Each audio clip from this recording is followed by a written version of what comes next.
Hi friends, welcome to iFan Tasty and Beauty. இது வரைக்கும் நீங்கள் நம்ம சேனலை சப்ஸ்கிரைப் பண்ணலன்னா உங்களுக்கு என்னோட வீடியோஸ்லாம் பிடிச்சிருந்தா சப்ஸ்கிரைப் பண்ணி கூடவே பக்கத்தில் இருக்க பெல் ஐக்கானையும் கிளிக் பண்ணிக்கோங்க. அப்போ தான் என்னோடய எல்லா வீடியோஸோட நோட்டிஃபிகேஷன்ஸும் உங்களுக்கு உடனே வரும்.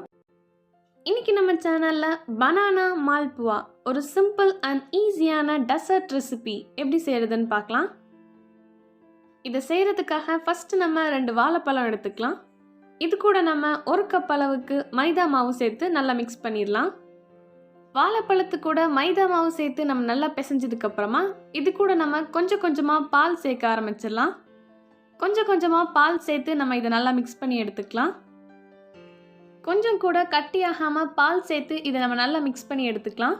இது ஒரு மாவு மாதிரி நல்லா சாஃப்டாக இருக்கணும்.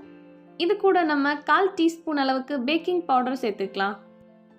அடுத்ததாக நம்ம தோசைக்கல்ல ஸ்ப்ரெட் பண்ணுறதுக்காக கொஞ்சமாக நெய் எடுத்துக்கலாம். இது கூட நம்ம கோகோனட் ஆயில் ஆட் பண்ணி இதை நல்லா மெல்ட் பண்ணி எடுத்து வச்சுக்கலாம். இப்போ நம்ம தோசைக்கல்ல நம்ம மிக்ஸ் பண்ணி வச்சுருக்க நெய்யையும் கோகோனட் ஆயிலையும் ஆட் பண்ணி நம்ம ஏற்கனவே செஞ்சு வச்சுருக்க மாவையும் இதில் ஆட் பண்ணி 2 சைடும் நம்ம நல்லா குக் பண்ணிக்கலாம். இந்த மாவை நம்ம ரொம்ப தின்னாக இல்லாமல் கொஞ்சம் திக்காக இருக்க மாதிரியே ரெடி பண்ணி எடுத்துக்கலாம். 2 சைடுமே நல்லா ஈவனாக குக் ஆகட்டும். நம்ம இதில் இன்னும் கூட நெய் ஆட் பண்ணி நல்லா இதை குக் பண்ணி எடுத்துக்கலாம். இதே மாதிரியே நம்ம மிச்சம் இருக்க மாவுலையும் செஞ்சு எடுத்து வச்சுக்கலாம்.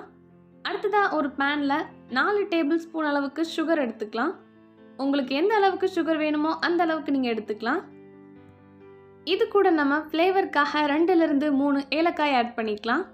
இப்போ இதில் நம்ம கொஞ்சமாக தண்ணி சேர்த்து இதை நல்லா மிக்ஸ் பண்ணிடலாம். இது நல்லா மெல்ட் ஆகி 1 ஸ்ட்ரிங் கன்சிஸ்டன்சிக்கு வர வரைக்கும் நம்ம இதை மெல்ட் பண்ணி எடுத்துக்கலாம். நம்ம நார்மலாக சுகர் சிரப் பண்ணுற மாதிரியே இது ரெடி பண்ணி எடுத்துக்கலாம். இது 1 ஸ்ட்ரிங் கன்சிஸ்டன்சிக்கு வந்ததுக்கப்புறமா நம்ம ஏற்கனவே குக் பண்ணி வச்சுருக்க பனானா மால்புவாவை இப்போ நம்ம இதில் சேர்த்துடலாம். சுகர் சிரப்பில் இதை ஆட் பண்ணதுக்கப்புறமா ஒரு 5 மினிட்ஸ் அப்படியே விட்டுருங்க.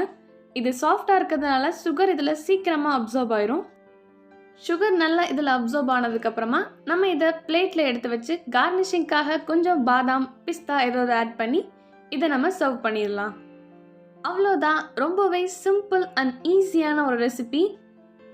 பனானாவை யூஸ் பண்ணி ரொம்பவே சிம்பிளாக ஒரு 5 மினிட்ஸில் இந்த டெசர்ட் ரெசிபியை நம்ம செஞ்சிடலாம்.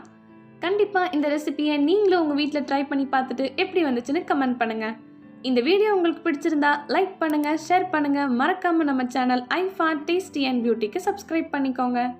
தேங்க்ஸ் ஃபார் வாட்சிங்.